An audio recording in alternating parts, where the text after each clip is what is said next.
Hi students, I am Dr. M. Ashraf Majroo, Professor of Community Medicine. I welcome you in the learning session of Interventional Studies, Clinical and Preventive Trials. This is the 8th session on epidemiology. The agenda of this session include Introduction of Interventional Studies, Design features of clinical and preventive trials, design modifications, classification of interventional studies, methodology and analysis, key features of randomized controlled trial, phases of clinical trials, and drug development process. Let's take the agenda points one by one. Interventional studies are a type of analytic research that evaluates the health outcomes, efficacy and side effect of new therapeutic and preventive regimes on human health. Eligible and willing patients or volunteers are enrolled in the clinical and preventive trials to test the desired health regimes that may include pharmaceutical agents, cellular or biological products, surgical procedures, radiological procedures and devices, vaccines and anti-sera, behavioral interventions, and preventive care. The design feature of clinical and preventive trial includes design provides opportunity to study the health outcome of new therapeutic regime and preventive procedures. Eligible and willing participants are enrolled and randomly divided into study and control groups. In classical randomized control trial, key features are concurrent controls, randomization, and blinding procedures. Clinical trials are carried out in phases for the drug development process and its registration.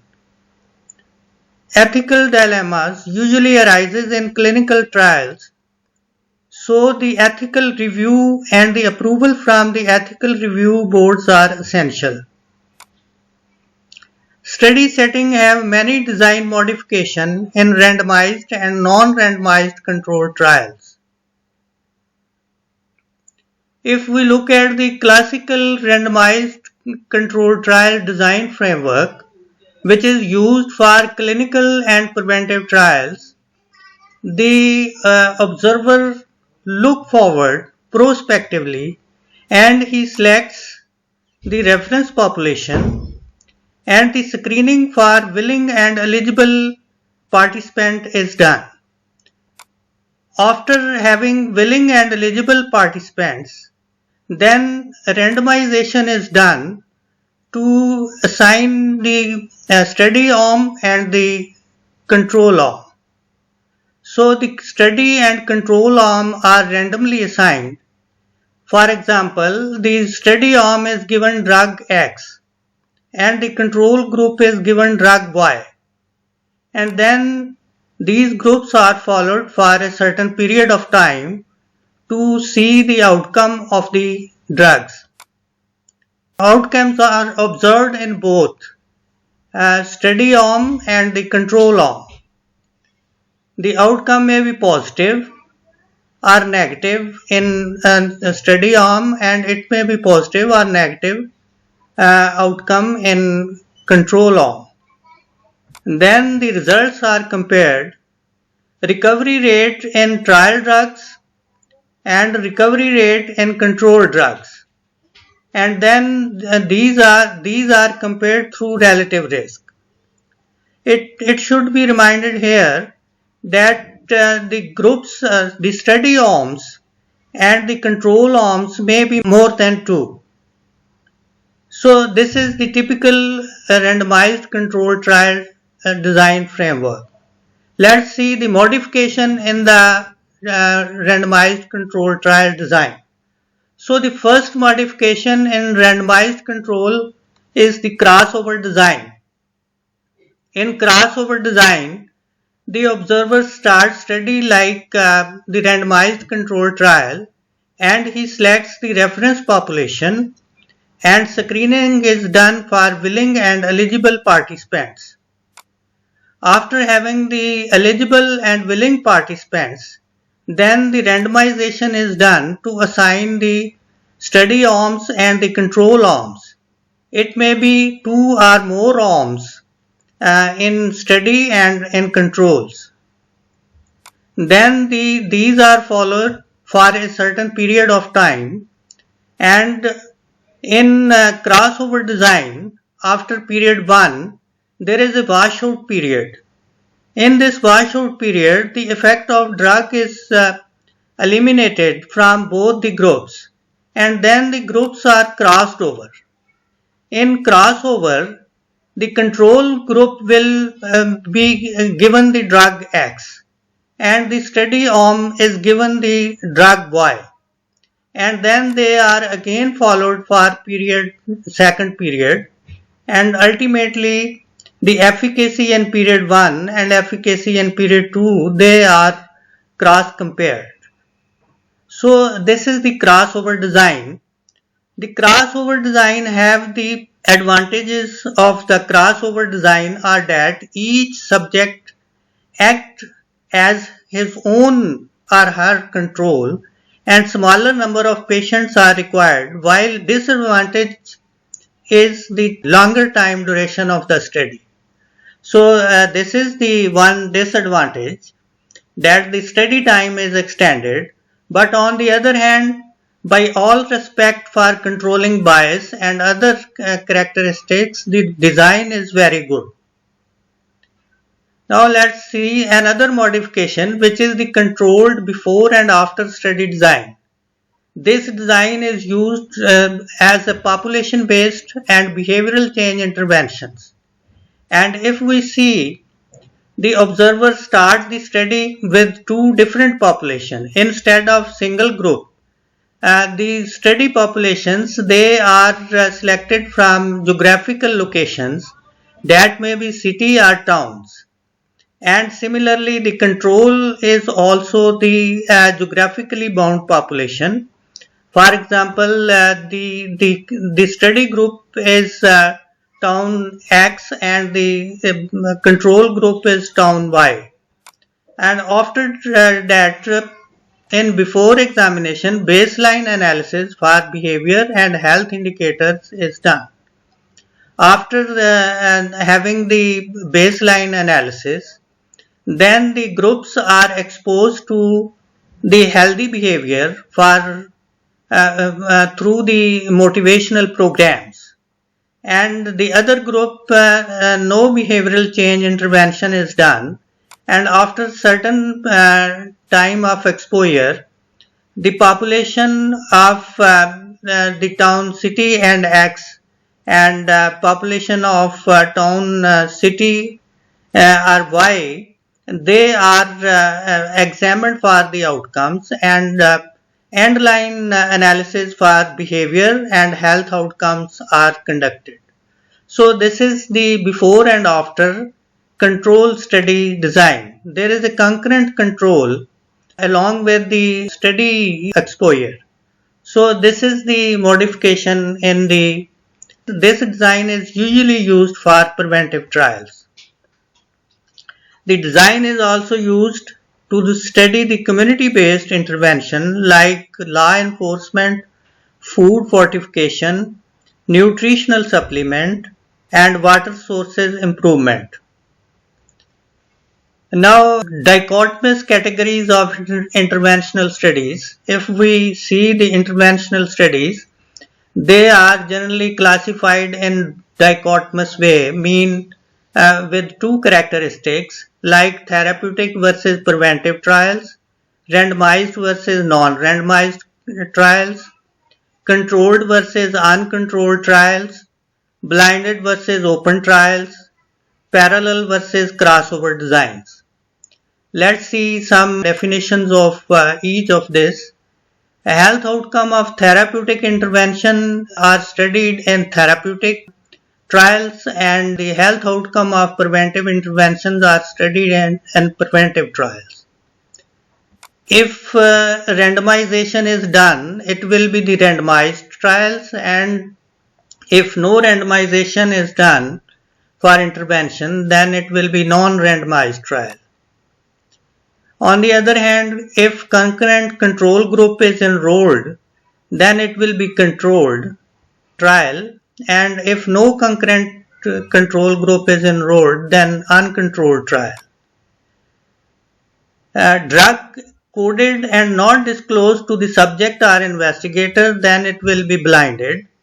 If the interventions are open and known to all levels, then it will be open trial. In parallel versus crossover design, the subjects are randomized and each arm is assigned different test regime. The study start in crossover design, studies start as parallel, and after washout period, test regimes are switched over. So these are some dichotomous classification of interventional studies. Let's see the methodology, steps for conduction of clinical and preventive trials. These steps include drawing the study protocol, screening and sampling of participants, randomization and blinding, follow-up, measuring the outcomes, analysis and interpretation. If we see the drawing study protocol, then there must be a clearly spelled out methodology in the protocol, procedures of blinding, randomization, outcome indicators must be clearly spelled out, follow-up and analysis plan and ethical issues must be addressed in the protocol. If we talk about the screening and sampling of participant, first screening for eligibility and willingness, and then second screening is done for confirmation and counseling of the participants. Enrollment of eligible and willing subjects is carried out.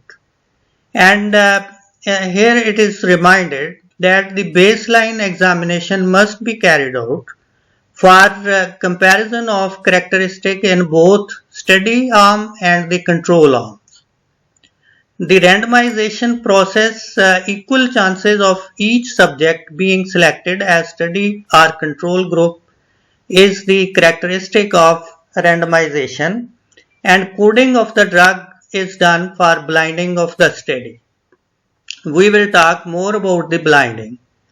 Follow-up and measuring outcome, the periodic screening of the patients are done to see the outcome of the drug, and if necessary lab diagnosis in both groups are carried out. Then lastly, the analysis in relative risk and attributable risk is done, and stratified and regression analysis is done for advanced analysis. So these are the essential steps for conduction of clinical and preventive trials. Now the key features of randomized control trial includes the randomization, control and blinding. Randomization is done to remove the bias and control the confounding. A random table and computer software are used for randomization. The controls, placebo or no drugs, parallel controls are used, and active drug parallel controls are used, and dose comparison parallel controls are used. Parallel controls are also known as concurrent controls. Then historical or non-parallel external controls are used. Non-parallel are also known as non-concurrent controls. Then blinding is done, single blinding, double blinding and triple blinding is done. Let's see what is blinding. Blinding is essential procedure for controlling the bias at the level of participant, investigator and healthcare provider or analyst. The drugs are coded and codes are kept secure and safe in the bank lockers. The codes are decoded after the analysis of the trial is completed. So this is the blinding. And blinding is not always possible in community-based studies and in preventive trials or behavioral change interventions. The blinding is not usually possible. If we see the levels of blinding, the single blinding, subjects are unaware of the ingredients of the drug they are being given. The objective is to remove the subjective bias in relief of pain and similar other subjective symptoms. Then is the double-blind trials. The subjects are, as well as the investigator are unaware about the ingredient assigned to the subjects. These are to control the personal bias of the healthcare providers and investigators. Then the triple-blind trials. The subject, investigator and the healthcare provider or analyst all are unaware of the ingredient assigned to the study subjects. So these are the three levels of blinding, and let's see the analysis and interpretation in interventional studies. The analysis is done on 4 stages: the baseline analysis, the end line analysis, 2 by 2 table analysis, then hypothesis testing, stratified and regression analysis. In baseline analysis, the comparison of baseline characteristic in both study and control group is done. And comparison of confounding factors such as age, gender, race, BMI, physical activity must be done in both study and the control arms.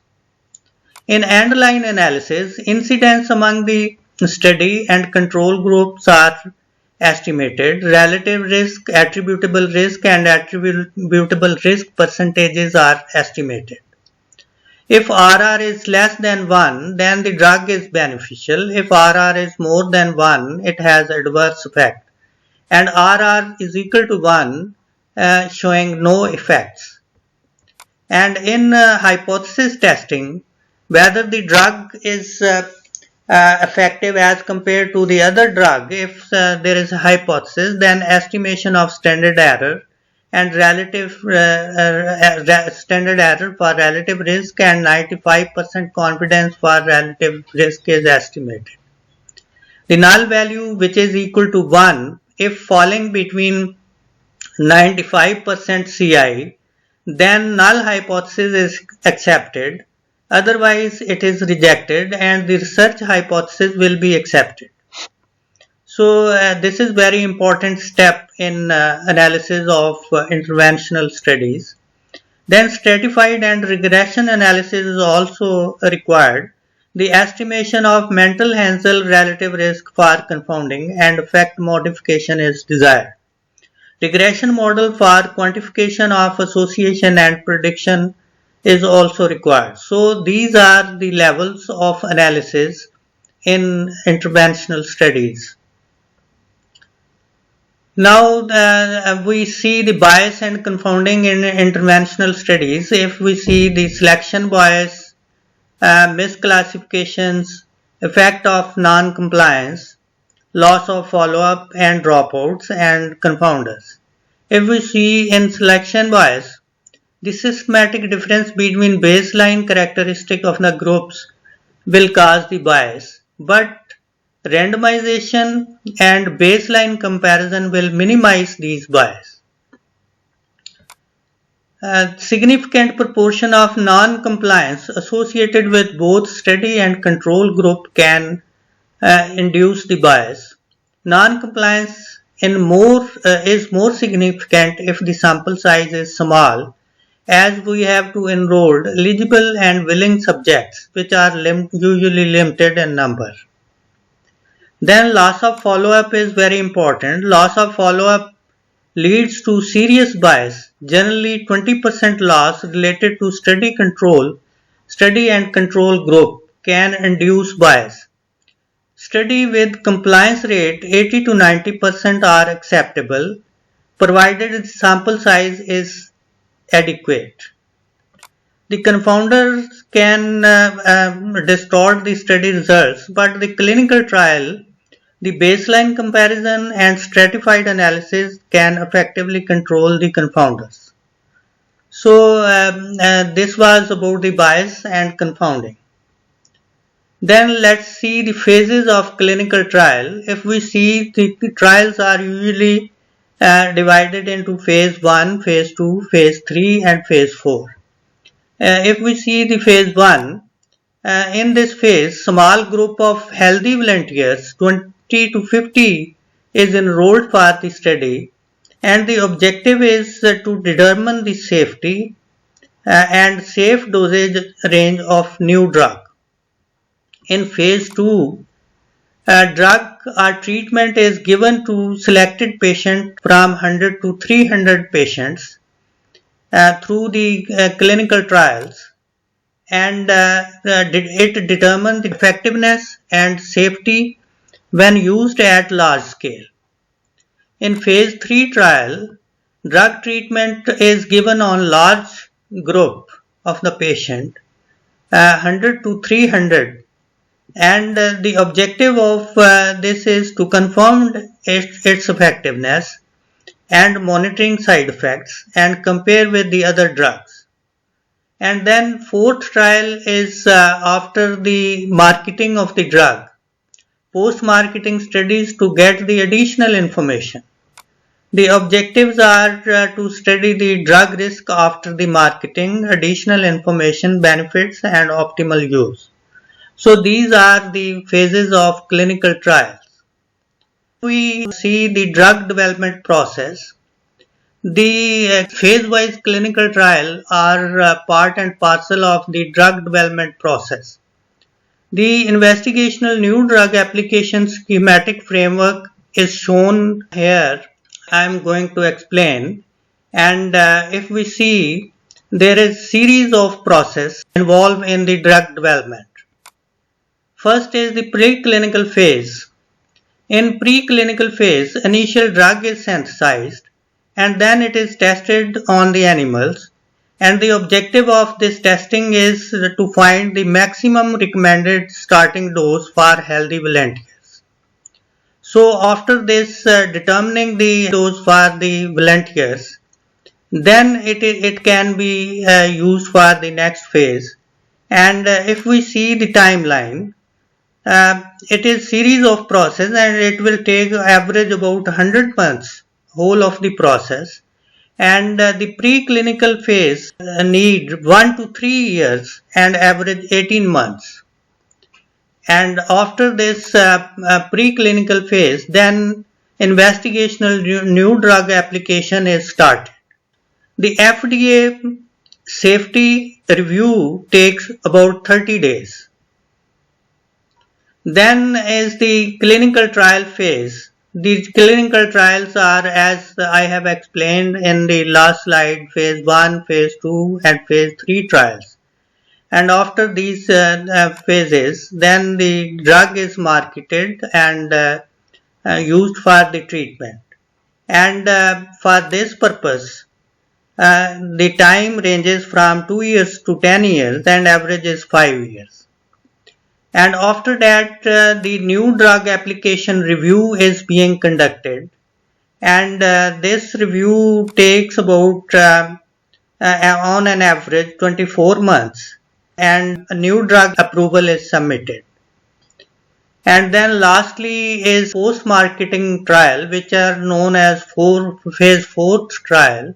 In this phase, the adverse reaction reporting is done, and survey sampling testing for quality assurance is done, and moreover the monitoring inspections are done in this phase. So at this phase, the new drug application is approved. So this is the process for drug development, and this is all about the interventional studies. And we will continue with epidemiology in the forthcoming sessions. Thank you very much.